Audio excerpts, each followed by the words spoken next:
Welcome to Universal Consciousness. In this episode, we'll be brushing up on some key practices that can help interact with the flow state and how to recognize it as you enter the flow state. For this, we must raise awareness in regards to what it is and what are some benefits. Truth is we are mainly already in this state, some just more than others. Flow is a highly focused mental state where you are completely absorbed in an activity, leading to deep enjoyment, creativity, and total involvement. Entering flow states frequently can significantly boost productivity, happiness, and skill development. Here's how to cultivate this experience more often. 1. Optimize the task. Balance challenge and skill. This is perhaps the most crucial element. Be clear on your goals. Know exactly what you're trying to achieve and be able to see your progress as you go. This immediate feedback helps you adjust and stay engaged. Break down larger tasks into smaller, manageable segments with clear endpoints.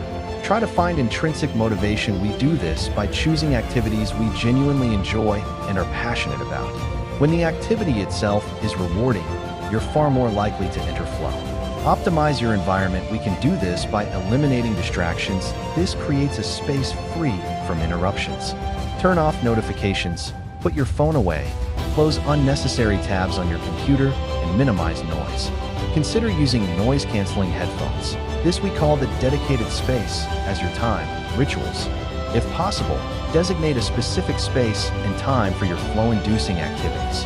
Creating rituals around these times can help, for example, brewing tea, listening to a particular type of music, or even wearing certain clothes. Whatever can cue your brain that it's time to focus. 2. Optimize your mindset and approach. Focus intensely. Give your full, undivided attention to the task at hand. Avoid multitasking, as it fragments your focus and prevents deep engagement. Also manage your expectations. Don't put too much pressure on yourself to achieve flow immediately. Sometimes it takes a little time to get in the zone.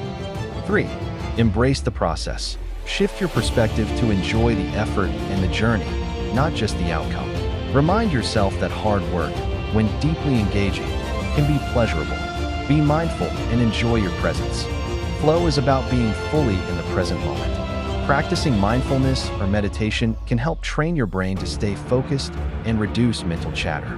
Stay curious, passionate, and with purpose. This helps to connect with your tasks in a larger sense of purpose. Also, this will ignite your curiosity about the subject and help engage with activities you're passionate about. These internal motivators are powerful flow triggers. Point 4. It is very important you take care of yourself. While in flow, you might forget basic needs. Ensure you're well-rested, hydrated, and have comfortable surroundings to sustain your focus for longer periods. All these techniques previously mentioned will help to initiate your flow state journey. Keep in mind, inducing flow is not about relaxation. It's an active, engaged state. It's a balance between your higher realm and lower realm per se. Minimizing distractions and creating a conducive environment are crucial. Intrinsic motivation will be beneficial. Also, your consistent practice as setting up the right conditions will also increase your frequency of entering flow states. The flow state of consciousness, often simply called flow, is a mental state in which a person is completely absorbed in an activity. It's a feeling of energized focus, full involvement and enjoyment in the process of what you're doing. Here are the key characteristics of the flow state: complete immersion and focus. You are entirely engrossed in the task at hand, with all your attention directed towards it. Distractions, worries, and self-consciousness fade away. Loss of self-consciousness. You become so focused that your sense of self, your inner critic, and thoughts about how you're performing or how others perceive you disappear. Altered sense of time. Time seems to pass quickly, or you may not notice it at all. Hours can feel like minutes. Balance between skill and challenge.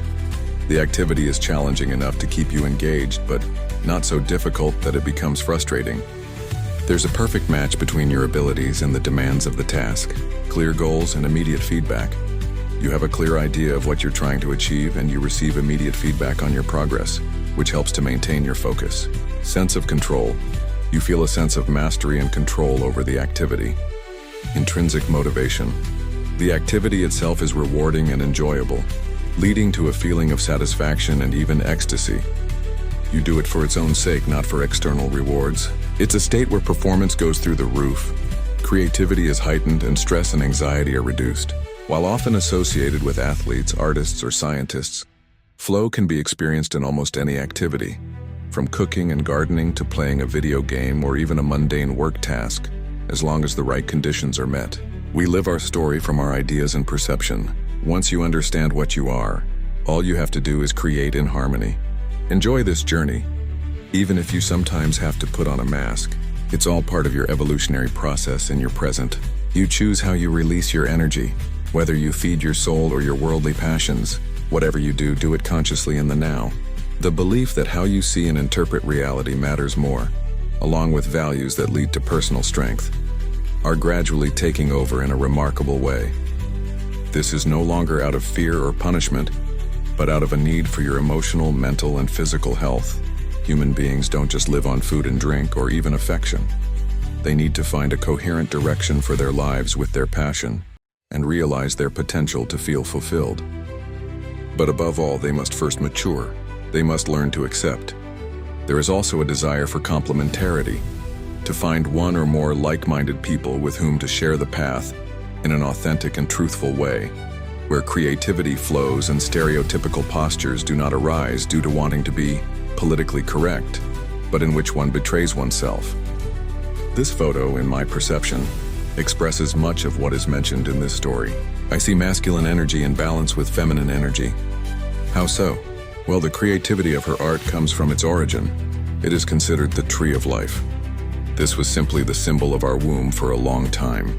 The girl may not know it, but by being attentively passionate about what she does, she enters her state of flow and creates it. And why does she say, "I am immune to mind control"? Children up to about age 7 are stipulated to have their brains in theta frequency, where they are still receptive and connected to their higher self, so to speak.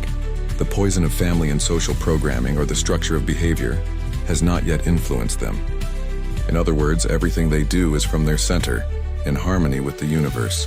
And this is why we must return there, to this center that dwells within us, where everything flows in complete harmony. Find yourself and you will return home. Life will be just your stage, where you wear whatever mask you want, whenever you want, however you want.